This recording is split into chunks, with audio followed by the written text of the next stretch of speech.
আম দিয়ে নাকি কেক বানানো যায় না, কেটা কইছে আম দিয়ে কেক বানানো যাইব না, আজকে আম দিয়ে কেক বানাই দেখামু। কি এক অবস্থা বাবা, আম দিয়ে বলে কেক বানানো খাওয়া যাবে না, কত কষ্ট করতে হয় একটা কেক বানাইতে। কনই তো যে কেক বানাইতে সময় লাগে না, যারা যারা কন যে কেক বানাইতে সময় লাগে না তারা একবার করে দেখেন কত সময় লাগে, যারা ডিউটি করে আসে এইভাবে কেকগুলো বানায়। ভিডিওর মাঝখানে আমি একটা কথা শেয়ার করতে চাচ্ছি। কথাটা হচ্ছে, হাঁচি দেওয়ার পর আলহামদুলিল্লাহ বলতে হয়। আমরা সবাই যারা হাঁচি দিই, মুসলমান যারা আছি, অনেকে হাঁচির পরে আলহামদুলিল্লাহ বলি, কিন্তু কেন বলি কথাটা হয়তো অনেকেই জানি না। কারণ হাঁচির সাথে সাথে লক্ষ লক্ষ জীবনের শরীর থেকে বের হয়ে যায়, যা আটকে থাকলে ব্যথা বা অসুস্থতার সৃষ্টি হতো।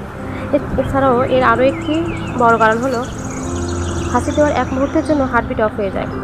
আবার হাঁচি দেওয়ার সাথে সাথে লক্ষ লক্ষ জীবনে বের হয়ে যায় শরীর থেকে। হার্ট পুনরায় চালু না হলে মৃত্যু নিশ্চিত।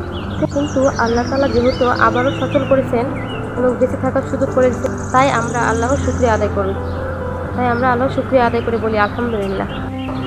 আসল কথাই তো কই নাই, কেকটা কার জন্য বানানো হইলো আর কে বানাইলো এটা হলে তো মাথা ঘুরিয়ে যাবে। যার জন্মদিন আজকে সে নিজে কেকটা বানাইছে, মায়ে বেটা মিলে কেকটা বানাইছে। একজনের লগা ডিম পেস্ট করে, আর একজনের লগা আম গলায়, আম এক গায়ে নাড়তে নাড়তে ফাইমেরা আম মতো পেতা পেতা বানায় ফেলাইছে।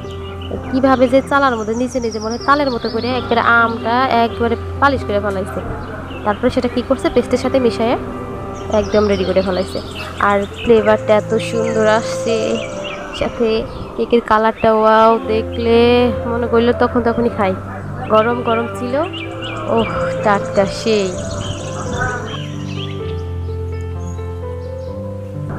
তো সবাই যদি ভিডিওটি ভালো লেগে থাকে, সবাই চ্যানেলটি সাবস্ক্রাইব করবেন এবং পাশে বেল আইকনটি বাজিয়ে দেবেন।